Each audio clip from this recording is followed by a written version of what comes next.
नमस्कार दोस्तों, आप सभी का स्वागत है AP education centre YouTube channel पर। मेरे प्यारे साथियों, आज ये जो आपकी क्लास होने वाली है, ये रेलवे एग्जाम की मोस्ट इम्पॉर्टेंट क्लास होने वाली है, जो आपके परीक्षाओं में 100% प्रश्न जो है बार बार पूछे जाते हैं। मैं कहूँगा कि अगर आपको 2025 में अंतिम रूप से सिलेक्शन लेना है तो पूरा वीडियो ध्यान से देखना होगा और बातों को समझना होगा। तो मेरे प्यारे साथियों, आज इस वीडियो का टॉपिक रहेगा फिजिक्स। अगर आपको वीडियो पसंद आए, अच्छी लगे, तो मेरे प्यारे साथियों वीडियो को लाइक कर दीजिएगा और साथ ही साथ चैनल को भी सब्सक्राइब कर लीजिएगा। तो चलिए शुरू करते हैं पहले प्रश्न के साथ। पहला प्रश्न दोस्तों आपके सामने है, यदि पानी से भरी कांच की बोतल को ढक्कन से बंद करके फ्रीजर में रख दिया जाए तो क्या होगा। मेरे प्यारे साथियों, इस वीडियो में टोटल 10 क्वेश्चन लिए गए हैं और सभी क्वेश्चन जो है सिलेक्टेड और इम्पॉर्टेंट है। अगर आपको किसी भी प्रश्न का आंसर पहले से पता है तो अपना स्कोर कमेंट बॉक्स में जरूर बताइएगा। तो चलिए इस प्रश्न का सही आंसर देने का प्रयास करिएगा।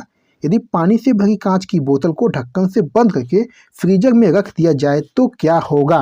चलिए इस प्रश्न का सही आंसर दीजिएगा दोस्तों, कोई गलत नहीं करेगा। तो मैं कहूँगा दोस्तों कि बर्फ के कारण जो है कांच की बोतल फट जाएगी, यानी ऑप्शन बी हो जाएगा इस प्रश्न का राइट आंसर। मेरे प्यारे साथियों, आपको बता दें कि जब पानी से भरी कांच की बोतल को फ्रीजर में रखा जाता है तो फ्रीजर के अंदर के तापमान के चलते पानी जो है जम जाता है, यानी बर्फ बन जाता है। जब पानी जम जाता है तो उसकी डेंसिटी यानी घनत्व तो है कम हो जाता है, क्योंकि बर्फ पानी से कम डेंसिटी वाली होती है। ठीक है, ये आपको याद रखना है।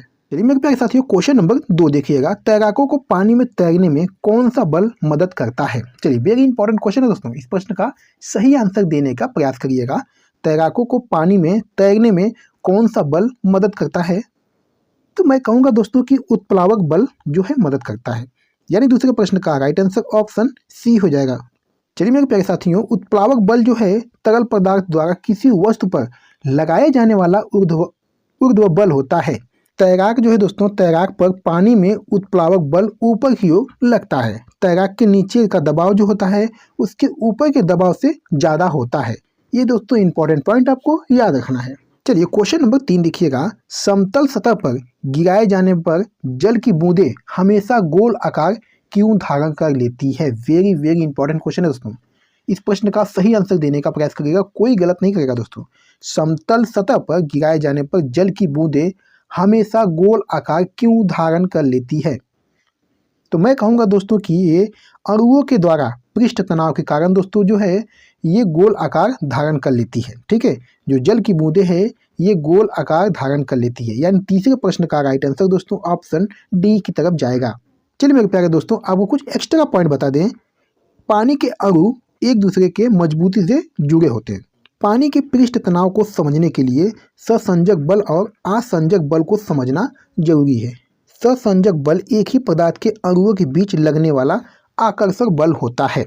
गुरुत्वाकर्षण सहित अन्य बलों की अनुपस्थिति में लगभग सभी तरल पदार्थों की बूंदें गोलाकार होती है दोस्तों। पानी की टंकी और कुएं को गोल आकार में बनाया जाता है। गोलाकार वस्तु में हर बिंदु सम दूरी पर होता है, इसलिए उन पर घर्षण और दबाव बराबर होता है। ये सभी दोस्तों इंपॉर्टेंट पॉइंट आपको याद रखना है। चलिए क्वेश्चन नंबर 4 देखिएगा। किसी चालक धातु के तार में आवेशों के प्रवाह के लिए इलेक्ट्रॉन कब गति करते हैं। वेरी वेरी इंपॉर्टेंट क्वेश्चन है दोस्तों, इस प्रश्न का सही आंसर देने का प्रयास करिएगा। किसी चालक धातु के तार में आवेशों के प्रवाह के लिए इलेक्ट्रॉन कब गति करते हैं। तो मैं कहूँगा दोस्तों जब विद्युत दाब में अंतर होता है। ठीक है, जब विद्युत दाब में अंतर होता है, यानी चौथे प्रश्न का राइट आंसर दोस्तों ऑप्शन सी की तरफ जाएगा। मेरे प्यारे दोस्तों, आपको बता दें कि इलेक्ट्रॉन ऋणात्मक रूप से आवेशित होते हैं। इलेक्ट्रॉन एक परमाणु से दूसरे परमाणु में जा सकते हैं क्योंकि वे घूमने के लिए स्वतंत्र होते हैं। इलेक्ट्रॉन स्थिर वेग से नहीं चलते बल्कि वे कंडक्टर में परमाणुओं और अन्य मुक्त इलेक्ट्रॉनों के साथ परस्पर क्रिया करते हैं और उनमें टकराते हैं। इस प्रकार इलेक्ट्रॉन जो दोस्तों जिग जैग तरीके से चलते हैं। ये सभी इंपॉर्टेंट पॉइंट आपको ध्यान देना है। चलिए मेरे प्यारे साथियों, क्वेश्चन नंबर 5 देखिएगा। निम्नलिखित में से कौन बिजली का सुचालक नहीं है। चलिए इस प्रश्न का सही आंसर दीजिएगा, कोई गलत नहीं करेगा दोस्तों। निम्नलिखित में से कौन बिजली का सुचालक नहीं है। तो मैं कहूँगा दोस्तों ग्रेफाइट, यानी पांचवें प्रश्न का राइट आंसर दोस्तों ऑप्शन डी की तरफ जाएगा। चलिए क्वेश्चन नंबर 6 देखिएगा। घरेलू विद्युत परिपथ में प्रयुक्त फ्यूज के लिए रेटिंग किसके आधार पर प्रदान की जाती है। चलिए इस प्रश्न का सही आंसर दीजिएगा दोस्तों। घरेलू विद्युत परिपथ में प्रयुक्त फ्यूज के लिए रेटिंग निम्न के आधार पर प्रदान की जाती है? तो दोस्तों मैं कहूँगा कि करंट के आधार पर प्रदान की जाती है। यानी छठे प्रश्न का राइट आंसर दोस्तों ऑप्शन बी हो जाएगा। चलिए मेरे प्यारे साथियों को बता दें कि घरेलू विद्युत परिपथ में इस्तेमाल होने वाले फ्यूज की रेटिंग करंट के आधार पर दी जाती है। ठीक है, फ्यूज एक सुरक्षात्मक उपकरण है जो धातु के तार या पट्टी से बना होता है। यह करंट को जाने या बाधित करने का काम करता है। चलिए मेरे प्यारे साथियों क्वेश्चन नंबर 7 देखिएगा। निम्नलिखित में कौन सा उपकरण सर्किट के करंट में उपस्थिति का पता लगा सकता है? चलिए इस प्रश्न का सही आंसर दीजिएगा, कोई भी गलत नहीं करेगा दोस्तों। ठीक है, निम्नलिखित में से कौन सा उपकरण सर्किट में करंट की उपस्थिति का पता लगा सकता है? तो मैं कहूँगा दोस्तों कि ये गैल्वेनोमीटर जो है ये करंट की उपस्थिति का पता लगा सकता है। यानी दोस्तों 7वें प्रश्न का राइट आंसर दोस्तों ऑप्शन ए हो जाएगा। मेरे प्यारे साथियों को बता दें कि गैल्वेनोमीटर एक ऐसा उपकरण है जिसका इस्तेमाल किसी सर्किट में करंट की मौजूदगी का पता लगाने के लिए किया जाता है। इसका इस्तेमाल परिपथ में धारा संसूचन के लिए किया जाता है, न कि मापन के लिए। गैल्वेनोमीटर के सूचक की दिशा करंट की दिशा के आधार पर शून्य चिन्ह के बाईं या दाईं ओर विक्षेपित हो सकता है दोस्तों। चलिए क्वेश्चन नंबर 8 देखिएगा दोस्तों। किसी वस्तु के जड़त्व को उसके किसके द्वारा मापा जाता है? चलिए इस प्रश्न का सही आंसर दीजिएगा, कोई भी दोस्त गलत नहीं करेगा। किसी वस्तु के जड़त्व को उसके किसके द्वारा मापा जाता है? तो मैं कहूँगा दोस्तों कि ये द्रव्यमान के द्वारा मापा जाता है। यानी दोस्तों 8वें प्रश्न का राइट आंसर ऑप्शन सी की तरफ जाएगा। प्यारे साथियों आपको कुछ एक्स्ट्रा पॉइंट बता दें। जड़त्व किसी वस्तु का वह गुण है जिसके कारण वह किसी भी घटना का विरोध करती है। जड़त्व किसी वस्तु के द्रव्यमान पर निर्भर करता है। वस्तु का द्रव्यमान जितना ज़्यादा होगा घटनाओं के प्रतिरोध करने की प्रवृत्ति उतनी ही ज़्यादा होगी।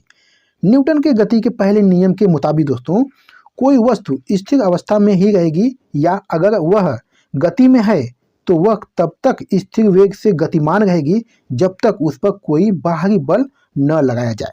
ठीक है दोस्तों, चलिए मेरे प्यारे साथियों क्वेश्चन नंबर 9 देखिएगा। बैरोमीटर का इस्तेमाल निम्न में से किससे मापने के लिए किया जाता है? चलिए इस प्रश्न का सही आंसर दीजिएगा दोस्तों। बैरोमीटर का इस्तेमाल निम्न में से किसे मापने के लिए किया जाता है? तो मेरे प्यारे साथियों स्टेनलेस दाब यानी दोस्तों वायुमंडलीय दाब मापने के लिए किया जाता है। ठीक है दोस्तों, बैरोमीटर का इस्तेमाल जो है दोस्तों ये वायुमंडलीय दाब मापने के लिए किया जाता है, ये आपको याद रखना है। चलिए मेरे प्यारे साथियों इस वीडियो का लास्ट क्वेश्चन है। एक बार जब उपग्रह को कक्षा में लॉन्च किया जाता है, ठीक है दोस्तों, एक बार जब उपग्रह को कक्षा में लॉन्च किया जाता है तो उसकी गति को नियंत्रित करने वाला एकमात्र बल किस बल का होता है? चलिए इस प्रश्न का सही आंसर दीजिएगा दोस्तों। एक बार जब उपग्रह को कक्षा में लॉन्च किया जाता है तो उसकी गति को नियंत्रित करने वाला बल को क्या कहते हैं? तो मेरे प्यारे साथियों उसे गुरुत्वाकर्षण बल कहते हैं। यानी 10वें प्रश्न का राइट आंसर दोस्तों ऑप्शन ए हो जाएगा, गुरुत्वाकर्षण बल कहा जाता है। दोस्तों यहाँ पर टाइप करने में कुछ मिस्टेक हो गया है जो पूरी तरह से टाइप नहीं हुआ है, तो आप लोग यहाँ पर सही कर लीजिएगा। यहाँ पर रहेगा गुरुत्वाकर्षण बल। ठीक है, एक बार जब उपग्रह को कक्षा में लॉन्च किया जाता है तो उसकी गति को नियंत्रित करने वाला बल जो होता है वो गुरुत्वाकर्षण बल होता है, ये आपको ध्यान देना है। तो मेरे प्यारे साथियों वीडियो को यहाँ पर समाप्त करते हैं, और आपने 10 प्रश्नों में से कितने प्रश्न के आंसर सही किए हैं अपना स्कोर कमेंट बॉक्स में जरूर बताइएगा। तो चलिए फिर मिलते हैं आपसे अगली वीडियो में, तब तक के लिए धन्यवाद।